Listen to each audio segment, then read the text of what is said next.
પ્રકીર્ણ સ્વાધ્યાય 4ની અંદર દાખલા નંબર 7. ઓકે, તમને એ ઇન્વર્સનો એક શ્રેણિક આપેલો છે, બીનો પણ એક શ્રેણિક આપ્યો છે અને શોધવાનું કીધું છે એ બીનો ઇન્વર્સ મેળવો. બરાબર, આપણે શું શોધવાનું છે? એ બીનો ઇન્વર્સ. હવે ગઈ વખતે પણ આગળ આવી ગયેલું કે એ બીનો ઇન્વર્સ હોય તો એને આપણે શું લખી શકીએ?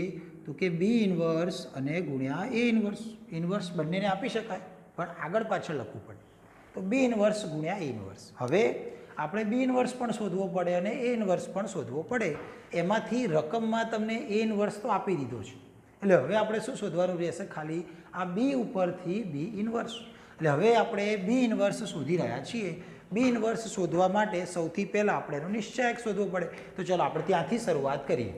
તો પહેલું કામ આપણે બી માટે નિશ્ચાયક શોધવો છે. તો આ નિશ્ચાયકમાં બી, ચલો તો એના માટે 1 2 -2, તો આ 1 2 -2 -1 3 0 અને 0 -2 1, તો આ 0 -2 અને 1. કોઈ પણ હાર કે સ્તંભથી વિસ્તરણ આપી શકાય. ચલો પહેલી હારથી જ વિસ્તરણ આપણે આપીએ છીએ. પહેલી હારથી આપણે વિસ્તરણ આપીએ. એકની જોડે શું લખવાનું? હાર સ્તંભ જાય 3 ગુણ્યા 1 એટલે 3 -0 સાથે કંઈ પણ 0. બીજા ઘટકની નિશાની માઇનસ લખીએ છીએ એટલે આ બેના શું થઈ જશે? -2. તો આપણે વચ્ચે લખ્યા -2. હવે હાર સ્તંભ જાય -1 ગુણ્યા 1 એટલે -1 -0 × 0 એટલે 0. અને છેલ્લે આ નિશાની -2 જ છે તો આપણે પણ -2 એની સાથે હાર સ્તંભ ગયા -1 ગુણ્યા -2 એટલે +2 -0 ગુણ્યા 3 એટલે 0. ચલો તો આનો જવાબ 3 ગુણ્યા 1 એટલે 3 આવશે. Minus plus 2 × 2 -2 × 4. તો 3 ને 2 5માંથી 4 જાય તો 1 નોટ ઇક્વલ ટુ 0. તેથી કોની કિંમત છે? આ નિશ્ચાયકમાં બી. તેથી બી ઇન્વર્સનું અસ્તિત્વ છે. એટલે આપણે બી ઇન્વર્સ શોધવા માટે નિશ્ચાયક શોધી લીધો. હવે આપણે શું શોધવાનું થાય? એડજોઇન્ટ. એડજોઇન્ટ શોધવા માટે સહવયવ શોધવા પડે. એટલે આપણે આના સહવયવ શોધી રહ્યા છીએ. અત્યારે શું નામ આપેલું છે? Capital B. એટલે આપણે બધા નામ B11 એવા આપીશું. B11, B12, B13. ઓકે, નેક્સ્ટમાં આપણે બીજી હાર માટે B21, B22, B23. ત્રીજી હાર માટે B31, B32 અને B33. બરાબર છે? તમે એ નામ આપો તો પણ ચાલે, સહમાં એવું કંઈ છે નહીં. પણ આપણે શ્રેણિકનું નામ બી આપેલું એટલા માટે બીના નામ આપેલા છે. હવે શું કીધેલું તમારે? આમાં પહેલાં 4 ઘટકની નિશાની પહેલેથી આપણે માઇનસ મૂકીએ છીએ. કયા ઘટક 4 હતા? એક તો અહીંયા માઇનસ આવે, એક તો અહીંયા માઇનસ આવે, એક તો અહીંયા માઇનસ આવે અને એક અહીંયા માઇનસ આવે. બરાબર છે? બાકીના બધા આપણે સહવયવ હવે શોધીશું. તો પહેલો ઘટક પહેલી હાર માટે વિચારવાનું છે. 1 માટે હાર સ્તંભ ના લે તો 3 × 3 -0 એટલે જવાબ કેટલો આવી જશે? +3. બીજો ઘટક 2 માટે હાર સ્તંભ નથી લેતો, -1 ગુણ્યા 1 એટલે -1, તો બાજુમાં -1 એટલે ભેગા થવાથી કેટલા થઈ જશે? +1. ચલો એના પછી ત્રીજો ઘટક -2 માટે -1 ગુણ્યા -2 એટલે +2, તો આ થઈ ગયા +2. ચલો હવે બીજી હારના ઘટક માટે હાર સ્તંભ નથી લેતા, 2 × 2 -2 ગુણ્યા -2 એટલે +4, તો આપણે અહીંયા લખ્યા 4. તો આ માઇનસ ને આગળના માઇનસ એટલે કેટલા થઈ જશે? +2. ચલો એના પછી 3 માટે 1 ગુણ્યા 1 એટલે 1 -0 એટલે જવાબ શું આવશે? 1. ચલો 0 માટે હાર સ્તંભ નથી લેતા, 1 ગુણ્યા -2 એટલે -2, તો આ લખ્યા -2, પછી પેલું 0 જ છે તો નથી લખતા એટલે જવાબ આવી જાય +2. છેલ્લી હાર માટેના સહવયવ. 0 માટે હાર સ્તંભ નથી લેતા, 2 ગુણ્યા 0 0 +6, તો 0 +6 એટલે કેટલા આવી જશે? +6. -2 માટે હાર સ્તંભ નથી લેતા, 1 ગુણ્યા 0 0 માઇનસ કરીને 2 × 2, તો 0 માઇનસ પેલા આવી જશે 2 એટલે જવાબ કેટલો આવશે? +2. અને છેલ્લો 1 માટે હાર સ્તંભ ના લઈએ, 3 × 3 -2, 3 + 2 એટલે જવાબ કેટલો આવી જશે? +5. તો આ થઈ જાય છે બી ના સહવયવ. હવે એના ઉપરથી આપણે લખશું એડજોઇન્ટ. એડજોઇન્ટ બી હાર પ્રમાણે શોધવાનું, લખવાનું કોલમમાં. તો આપણે એને કોલમમાં લખી રહ્યા છીએ. 3 1 2 2 1 2 6 2 અને છેલ્લો ઘટક 5. આ શું થઈ ગયું? એડજોઇન્ટ બી. હવે આપણે જે શોધવું તો એમાં જતા રહીએ. બી ઇન્વર્સ ગુણ્યા એ ઇન્વર્સ. બી ઇન્વર્સનું સૂત્ર શું થાય?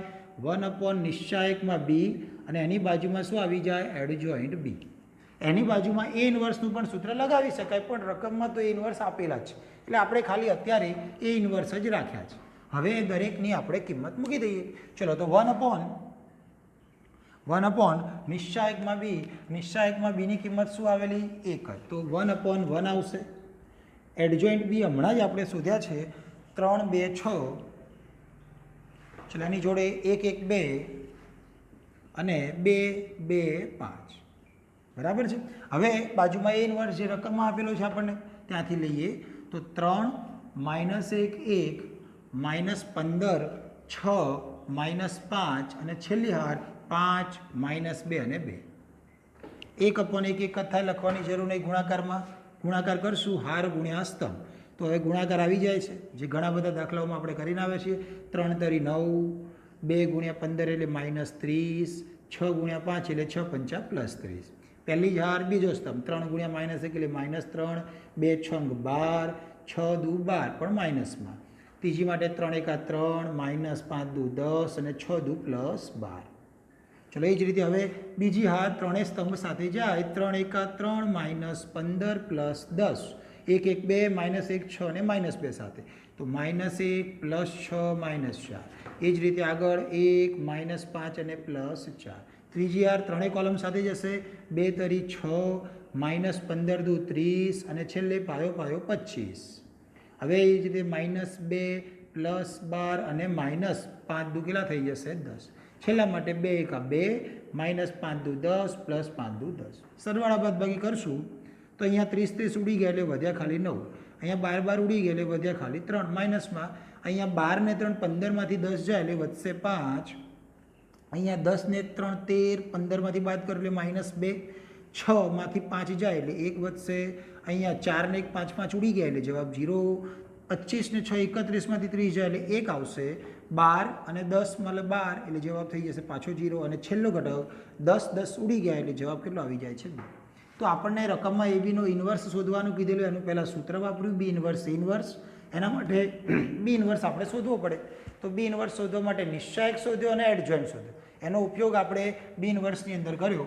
બાજુમાં એ ઇન્વર્સ તો રકમમાં આપણને આપેલા જ હતા, એ અહીંયા મૂક્યા છે. પછી બંનેનો ગુણાકાર સાદુરૂપ આપો એટલે તમને આ રીતે જવાબ મળી જાય. ખ્યાલ આવી જાય છે?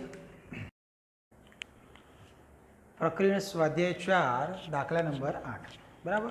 એક સૌથી મોટામાં મોટો દાખલો આ છે, એટલે પહેલેથી તમારા માટે લખીને જ રાખ્યો છે, નહીંતર બોર્ડમાં આવશે જ નહીં. બરાબર. રકમમાં તમને એ બરાબર એક શ્રેણિક આપી દીધું છે અને ચકાસવાનું કીધું છે. એમાં બે વસ્તુઓ ચકાસવાની છે. એડજોઇન્ટ એ શોધવાનો અને એનો પછી આપણે ઇન્વર્સ વ્યસ્ત શ્રેણિક શોધવાનો. અને એનો જવાબ કોના જેટલો થાય?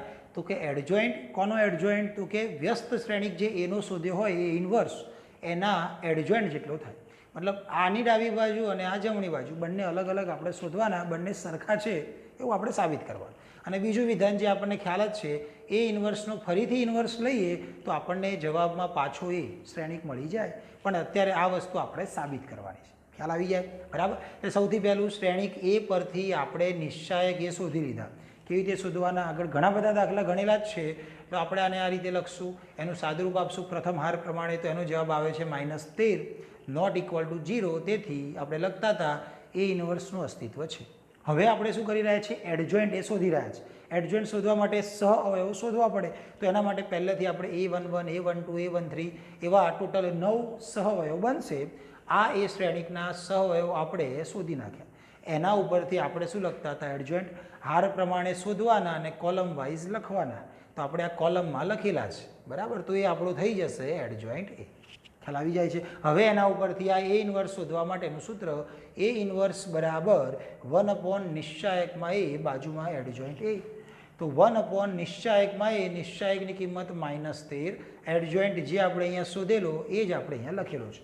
હવે અહીંયા -13 વડે દરેક કિંમતને શું કરવાની છે? ભાગવાની છે. તો આ દરેક કિંમતને હું -13 વડે ભાગી રહ્યો છું. તો તમે જોઈ શકો છો દરેકમાં માઇનસ પણ આપવાના એટલે નિશાની બદલાશે અને દરેકને 13 વડે ભાગી પણ નાખવાના. તો આ આપણને મળી જાય છે એ ઇન્વર્સ. ખ્યાલ આવી જાય છે આટલે સુધી? બરાબર. તો આ આપણે શોધી લીધો એ ઇન્વર્સ. પહેલાં નિશ્ચાયકમાં એ, પછી એડજોઇન્ટ એ, અને બંનેનો ઉપયોગ કરીને એ ઇન્વર્સનું સૂત્ર એની અંદર કિંમત મૂકવાથી આપણને એ ઇન્વર્સ સુધી મળી જાય. હવે આ જે બીજું વિધાન છે એ ઇન્વર્સનો પાછો ઇન્વર્સ, એ ઇન્વર્સનો ઇન્વર્સ તમે જોશો તો અહીંયા છે એ ઇન્વર્સનો ઇન્વર્સ, તો ઇન્વર્સના સૂત્ર પ્રમાણે આને શું લખી શકીએ? 1 નિશ્ચાયકમાં એ ઇન્વર્સ અને એની બાજુમાં એડજોઇન્ટ ઓફ એ ઇન્વર્સ. એટલે આપણે શું કરવું પડે? એડજોઇન્ટ શોધવાનું છે કોનો? એ ઇન્વર્સનો. સાથે સાથે નિશ્ચાયક શોધવાનું છે કોનો? એ ઇન્વર્સનો. એટલે મારે બે વસ્તુ હજી શોધવી છે, એ ઇન્વર્સનો નિશ્ચાયક અને પછી એડજોઇન્ટ કોનો? તો કે એ ઇન્વર્સ. એટલે અત્યારે હું હવે શોધી રહ્યો છું એ ઇન્વર્સનો નિશ્ચાયક. તો અહીંયા લખેલું છે એ ઇન્વર્સનો આ લયો નિશ્ચાયક. એ ઇન્વર્સનો નિશ્ચાયક લખો કે 1 નિશ્ચાયકમાં એ લખો, ચાલે. આપણે આગળના એક સ્વાધ્યાયમાં એમસીક્યુમાં પણ આવી ગયું. આ નિશ્ચાયકમાં એની કિંમત આપણે શોધેલી જ હતી -13, તો આ નિશ્ચાયક એની જગ્યાએ મૂકી દીધા આપણે -13. તો આપણને એ ઇન્વર્સનો નિશ્ચાયક મળી ગયો -1/13. હવે આપણે આ એડજોઇન્ટ શોધવો છે કોનો? એ ઇન્વર્સનો. તો આ એ ઇન્વર્સ જે મળ્યા છે એ ઇન્વર્સનો ઉપયોગ કરીને દરેક ઘટક માટે સહઅવયવો મેં શોધેલા જ છે. A11, A12, A13. તો આ એ ઇન્વર્સ જે છે એ દરેકે દરેક 9 ઘટકના સહઅવયવો શોધેલા જ છે. આ હાર પ્રમાણે શોધેલા છે, કોલમ વાઇઝ લખેલા છે.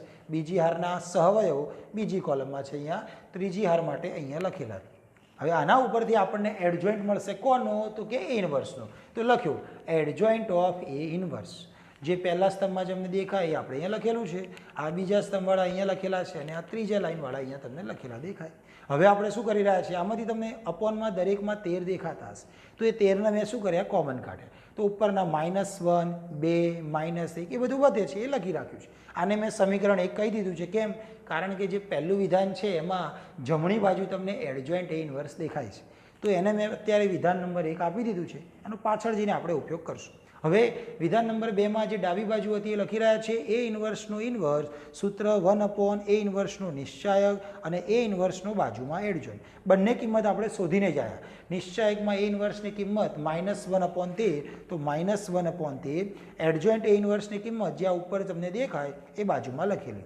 અહીંયા 13 અને આ 13 ઉડી જશે એટલે માઇનસ વધશે. એ માઇનસને હું અંદર આપીશ તો દરેકની નિશાની બદલાશે.